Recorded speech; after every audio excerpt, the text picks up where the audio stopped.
I'm Dr. Ashi, and I'm here with Pilar Brooks. Hi, Ashi. My name's Pilar Brooks. I'm an organizational psychologist.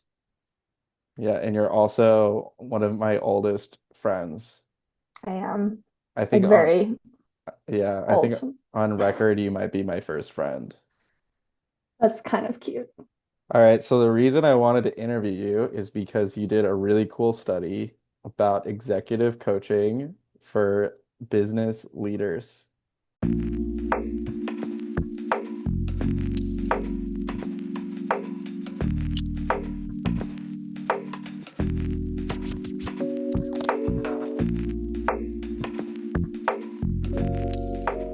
We did, your typical experimental study, control group, experimental group, and we have, it was on behalf of a coaching company in Spain that I ended up working for and continue to work for today in Tolima.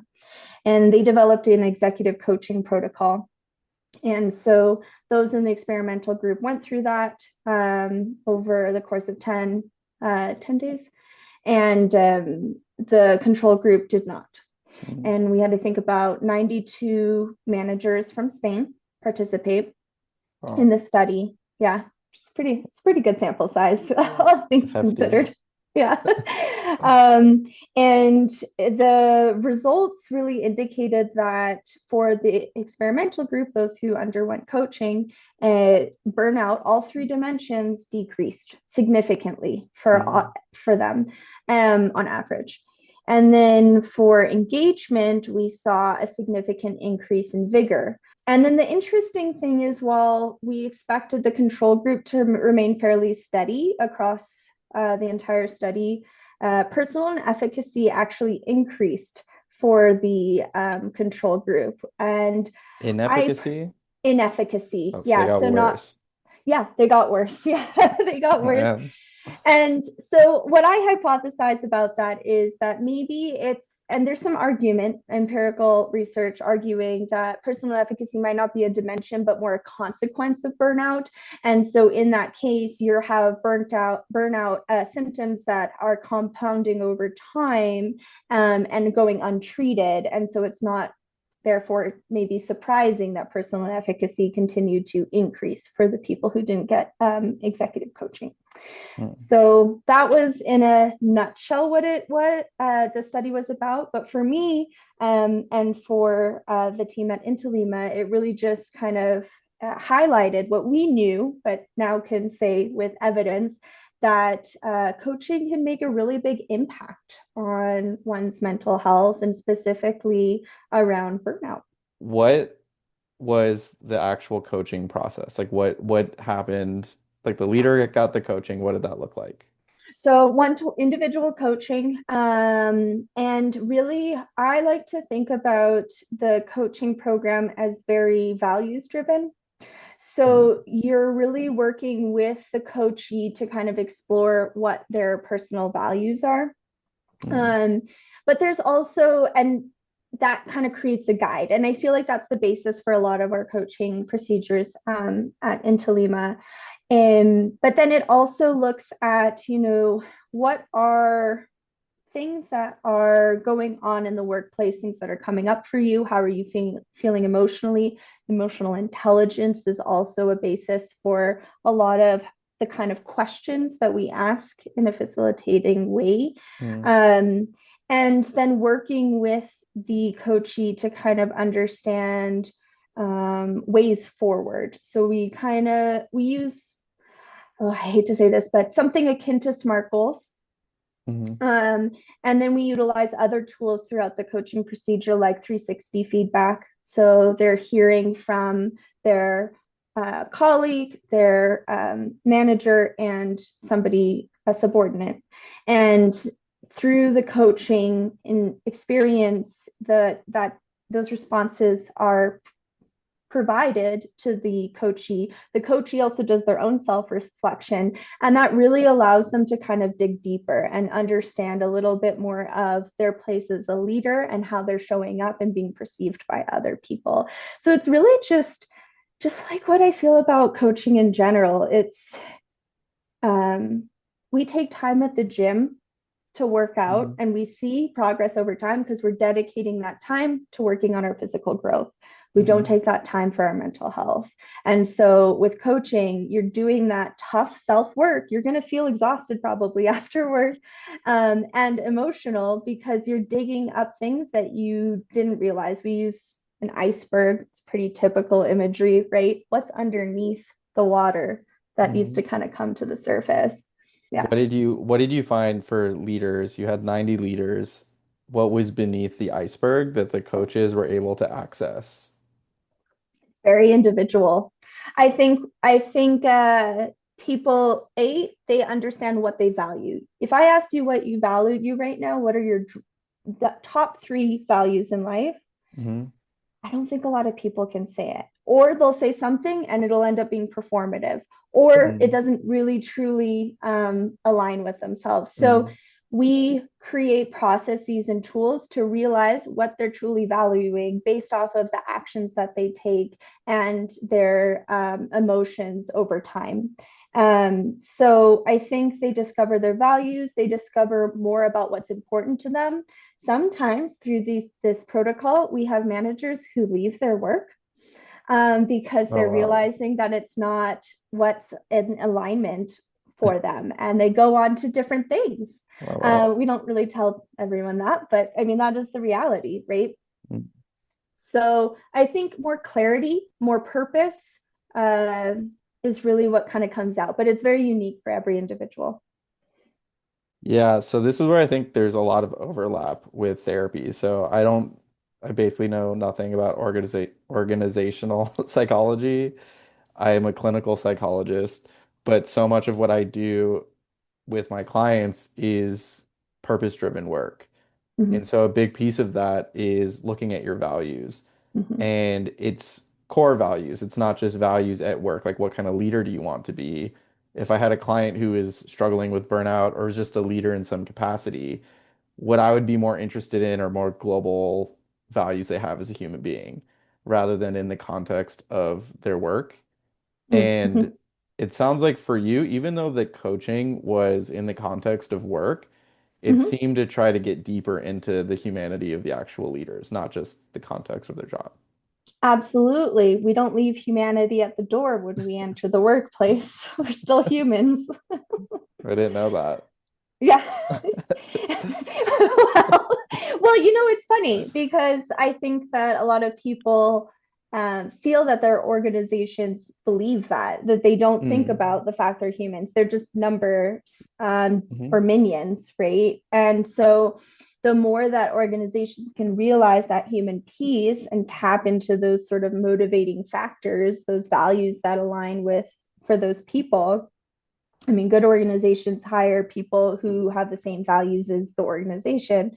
Um, they'll be more successful and they'll have happier workers that are more motivated, improvements in job performance, and they'll stick around a lot longer. Mm. Yeah. Yeah, I don't know. Have you seen these? I don't know if they're memes, but they're like shorts on Instagram and stuff where they're basically making fun of like corporate HR jargon that they Mm-hmm. use. And it's Circle just, back. yeah, stuff like that. And it's just Mm-hmm. like they'll have these conversations and it's just so, it sounds like a robot. Like it's so insincere Mm-hmm. and it just feels like there's no human connection there. But there's almost this culture, at least in the US, that uh, work is this place where you go to basically make money or fulfill some role like you're a machine. And then the jargon becomes very like politically correct and like it just becomes weird. It feels like you're in like a Black Mirror episode or something. And you're saying that we need less of that, that it's actually good to bring some humanity into the work. Yes, and I think it was valuable in times past, but it's even more valuable now. And I think that this is the hang up a lot of um, older generations have with younger generations. A lot of the hate you see for Gen Z, for example, is because the younger generations are valuing that those organizations who see the human side of them. And Mhm.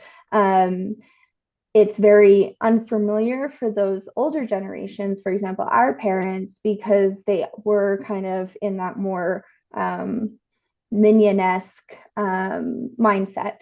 Mm, So I think while it would have been value at that time, it was more status quo. But now the status quo is changing to something I think is more healthy. But organizations don't totally understand that.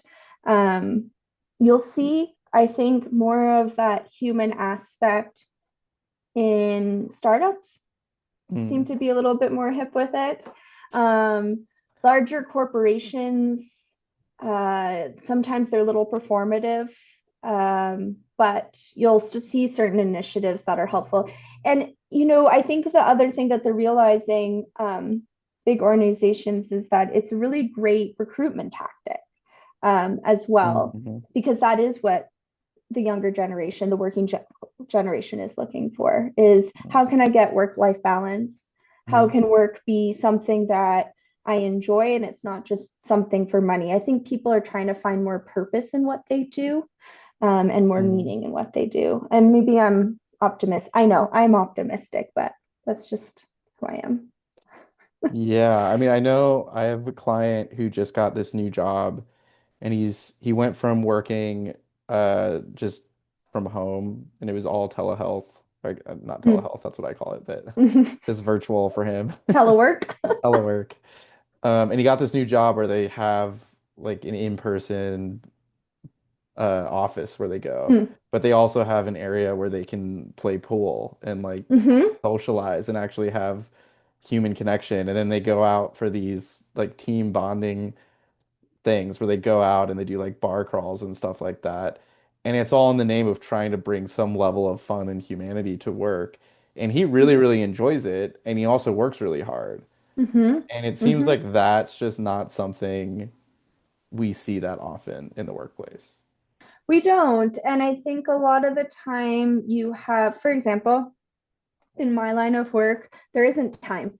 There truly isn't time. I know a Mhm. lot of organizations will say that, but I work in child protective services. There is no time. And so, um, I think a lot of the time people think about, yeah, going on a retreat or playing dodgeball. But there's lots of different ways that you can show appreciation, and respect that sort of human aspect, as well as create motivating incentives. I think the famous one that always gets kind of quoted, I believe it's Google, where they allot 20% of their time, if I'm not mistaken, might be a little lower, to just being creative. So you're not working on your specific task, you're just doing whatever you want that really kind of feeds your soul, in the workspace. And that can be very motivating. That gives them autonomy and agency. Mhm. And so they're still working, and they're not going out to play dodgeball. Not to say that there's anything wrong with dodgeball, that's team building, that creates other aspects, but that's something that's tangible even in my line of work. Yeah. So what about, because I think when we think about like Google or startups or stuff like that, people think like, oh, these are like fancy schmancy jobs where they can like get drunk during the day because they're not really doing anything. What about like, I think one of the biggest jobs in the US is retail. Mm-hmm. So let's say for people that work in retail, like at a shoe store or a clothes store, it's something like at a mall or something. Mm-hmm. How can we bring the elements that you learned about in terms of meaning and humanizing the workplace to say Hollister?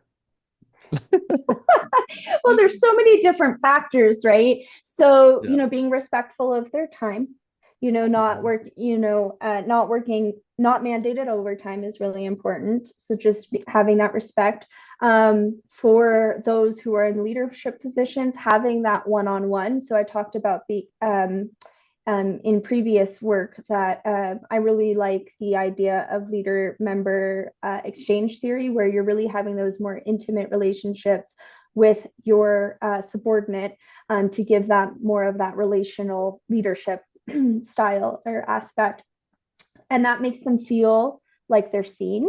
Mhm. Reward systems, right? You'll see in retail too. You sold so much, getting celebrated for that. It building in certain milestones. Mm-hmm. Maybe you're rewarded with admin leave. Mm-hmm. On lunch breaks, just having, maybe a celebration for their birthday, just small things. Mm-hmm. One thing that is controversial, maybe, unfortunately, in this day and age in America, that can be done pretty much by any organization, is employee resource groups, which are groups with similar interests or affiliation, where they can just kind of talk and feel supported about things that relate to them and that might impact how they perceive the workplace. So, for example, if I was of the Islamic belief, I could have uh, a, a resource group of other people who were Muslim, and I could talk about how I might feel a certain way when customers see me wearing a hijab. And it's just a place to kind of have that space to talk about things and maybe collaborate on things they want to bring up to leadership so that they feel more belongingness and inclusion in the workplace. Mm-hmm. So I taught for a year in South Korea, Mm-hmm. and part of the culture is this, it's called Hoesik, which is where the place that you work at goes out like once a month, or some places it's less, some places it's more, and everyone parties basically. I mean, they have dinner, like drinking culture is a big piece. Not everyone has to drink, but the whole purpose of it is that your work is actually considered almost like uh not more important than your family, but as important. It's like a real big piece of your life. And I think that's Mm-hmm. something that we don't have in America the same way. And it's Mm-hmm. something I actually miss. Like where I worked, we actually became close, good friends. Mm-hmm. And there was a sense of camaraderie, and we would all go out after work. And then I remember coming back to the States, and then when I was working at various places, it was like, yeah, let's all go out and get barbecue. And everyone's like, dude, what are you talking about? So that's a great point because you're going to see differences in a collectivist culture, right? Mhm. And so that's not surprising. And out of curiosity, did you find you had more work-life balance there? Uh, well, I mean, the context is right. I was in my early 20s, and Mm-hmm. I was teaching night classes at a school, and I was basically there to teach and to figure out who I was and to have fun in another country. So it wasn't the same lifestyle that I have now, right? So I Mm-hmm. would say, I don't know. I feel like if I took all of my coworkers there and just they turned into therapists magically and we worked at the office here, then I think that's something I would really, really enjoy. Mm-hmm. And it would Mm-hmm. be, even though we're hanging out as friends outside of work, I think because there is a level of like genuine human connection, it wouldn't feel like work-life balance is this thing that has to be balanced. It would just be like we're all people that happen to work at the same place and we're also friends. And I know that's like an idealistic version of what work can look like. But I also think that, why not? If we're going to spend 40 hours a week doing this thing, why not try to make it as communal as possible where people actually enjoy it? I agree. And I don't think it's idealistic. I mean, I have not looked at the research to back this up, but from my own experiences in my life, I feel that when I am experiencing more de-stress in work, I am not as open to hanging out after work because I'm exhausted, overwhelmed, maybe I'm burnt out. And so that's the last thing on my mind. And I don't Mm, want to associate work, right? But when I've had jobs where I feel almost energized after leaving work because I mm, enjoyed the work so much, and I'm not feeling like I just need to go and sit on a couch, have a glass of wine, and just zone out. mm, Um, those are the times that I had those deeper connections with my colleagues where I would go out. I knew all about their life. They became my Instagram friends, etc. So I think that if you find meaning and purpose and fulfillment in your work, that can that can contribute to it. But when you're have this negative association to the work, you're going to obviously likely want to Mm, remove yourself from that context when mm. you're in your home life. Somebody might watch this and be like, okay, these two whack jobs, want work to be fun and meaningful, whereas so many people don't really like their jobs. They might even hate their jobs. Mm-hmm. They clock in and they clock out, and it's like this thing they really, really don't enjoy, but they have to do it because it's the one place they can make money and earn a living. Sure. What do you say to people like that? How is there anything to redeem that situation? Because it's a sad way to live, and I think a lot of people live that way. They do. I think personally, it's a lot of self-imposed barriers. I think they'll create to be Okay. honest. I do. I think that it is. I think that, yeah, I think there's very real situations where there's financial issues or whatever, and you Mm, feel like you're stuck. But and this is the optimistic side of me coming out, but I do feel like there tend to be self-imposed barriers. But I think again, coaching or therapy can be really helpful in that mm, regard because you need to understand, well, what is it that I'm not liking about work? What is it that I'm dreading? Is it the mm, work itself? Is it the environment? Is it that I'm not satisfied with myself as a human? Do I have, there's so many different contextual factors that can go into play into why somebody does not enjoy their work. And until you can really zone in on what those are, you can't make any change. And so you're just going to continue this cycle of, oh, I got to do this and I don't even know why I'm upset. mm, And sometimes when you realize that, maybe it does end up in leaving your job for something else. And that can be really positive. It can be mm, scary. Sometimes it's also how you can change your own work environment. So we've talked a lot about what the organization can do for you, but what can you do to make your situation better? mm. So I'm a big advocate for flow state and finding flow state. And you can find flow state very easily in things that are motivate you, like I know you enjoy bouldering or rock climbing. That's a Mhm. very great way to access flow state. Yeah. Time that you spent, you don't even know how long it's been. You feel really energized afterwards. And so you can find moments of flow state in work. You can Mm. create competitions for yourself. How fast can I, file this? And that there is studies, and for those of you who might be interested in flow, I encourage you to research because there are studies on just creating those little competitions for yourself, motivating yourself, and creating those sort of opportunities to engage in flow state can really shape the way that you approach or perceive your work environment. So let's say you're somebody who works like in China at like a sweatshop, Mm-hmm, and it's like 12 hours a day. It's like this mm-hmm. menial job. And I mean, who knows what it's really like, right? We have like the American stereotype where it's like they're out there like slaving away. I don't know, right? This is my area of expertise. But let's just say in a hypothetical situation, it's like 12-hour shifts where you're just doing something menial all day, every day. The hours are brutal. What approach would you take to that person who's basically saying, like, I really hate my life? I wouldn't be able to give a be all end all answer. I mean, if somebody's working in a sweatshop, I gotta think that they were forced here.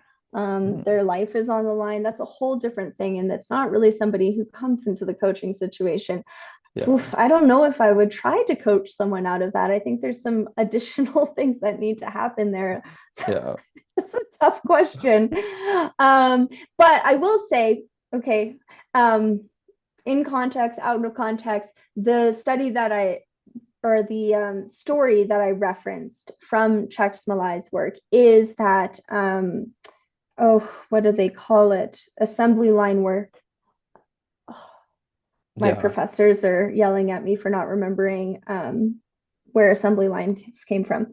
But anyways, that was basically what the story of this man who found flow state was, because it was like, Mm. okay, how many can I do? How fast can I do it? So every day he was trying to beat his record. Okay, I've done 100. The next day I Mm. do 101. And that was very motivating, and it ended up creating future opportunities for him to work And Mm. so I don't know if that's a reality in a sweatshop. Yeah, well, maybe it's a good example because, Yeah, and that I'm using an extreme yeah, case just to make a yeah. point, right? But even his theory is that even in a situation like that, like it's possible to find this flow state and have it be something that's not just torture. Absolutely.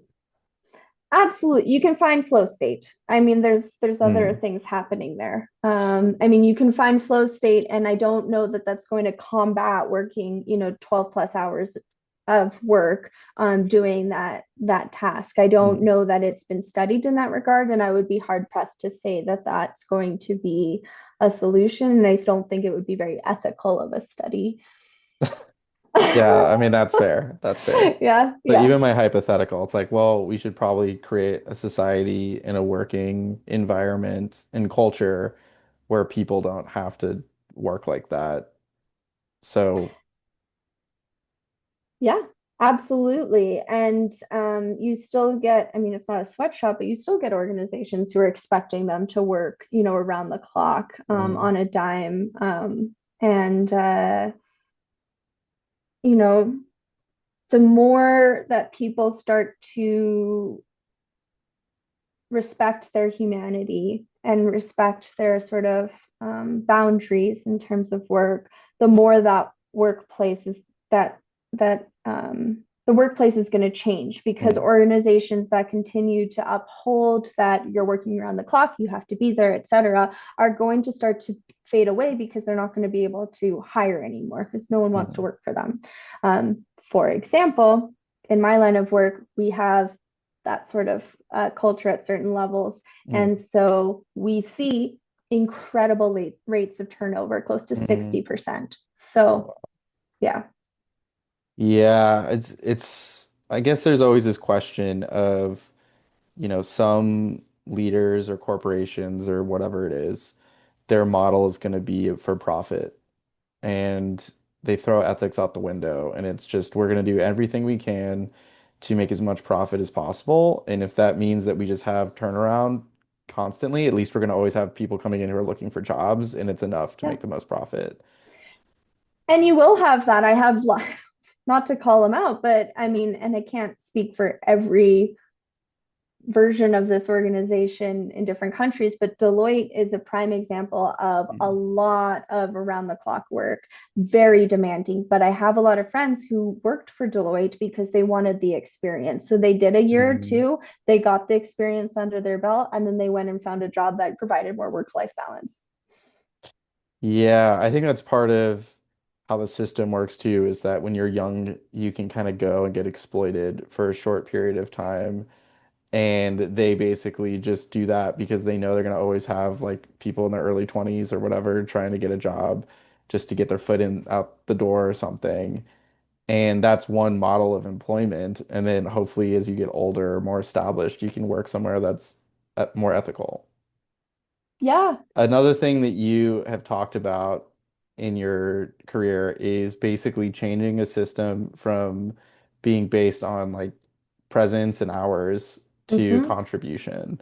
So Mm-hmm. what does that look like when it's actually used? What it means is that you are not dictating that somebody needs to show up throughout certain hours and they just need to be there and do work. Mm, Instead, you have tasks that are being given to those employees.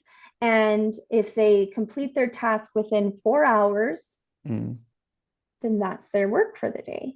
If they complete that task in 8 hours, then that's their work for the day.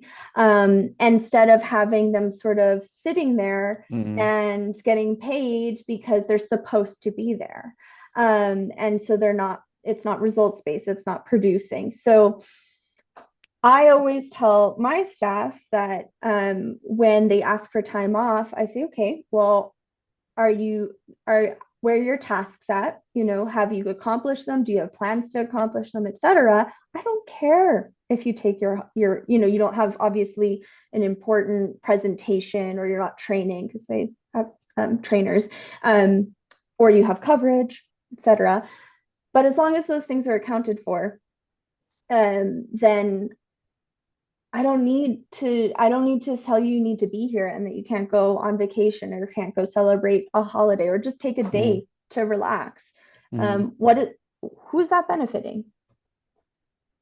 So I think it's kind of controversial. It doesn't work in all aspects of work. For example, I think it works very well for my bureau, but for example, other workers like the social workers doesn't necessarily work because they do need to be available at certain times around the clock because of the nature of their work. A doctor, a lot of healthcare practitioners, it looks a little bit different.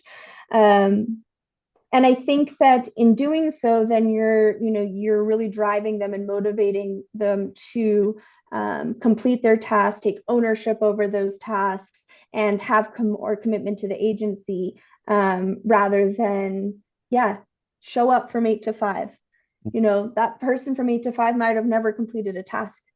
I think this reminds me of a study. I'm gonna have to look it up because I might not get this exactly correct, but I think it was in Finland or something, Mhm, where they made it so that they actually shortened the actual work hours to mm, maybe 4 hours a day rather than 8 hours a day. mhm, Um, and it actually turned out that the group that had less hours actually was more productive mhm. because they had limited time to do what they needed to do. They actually did it, and then because they knew they were going to be able to get free, they were more productive. That doesn't surprise me at all. I think one of the tricks that I learned when I was studying is that time yourself when you're studying, because sometimes Mm, when you're just kind of staring and reading the book, but if you're like, okay, I'm gonna get through 30 chapters in this amount of time, you're way more engaged. mm. Yeah. Yeah, so you could actually spend less time studying, but it's actually more productive and you learn more Hmm. than if you're like, I need to study for 12 hours, but it's like 8 of those Hmm. hours are you just Hmm. like not really doing it. Hmm. All right, well, this was very illuminating. A totally different look at psychology than what I'm used to on the clinical side. But thank you for doing this. Yeah, thanks for having me on. I love nerding out about it.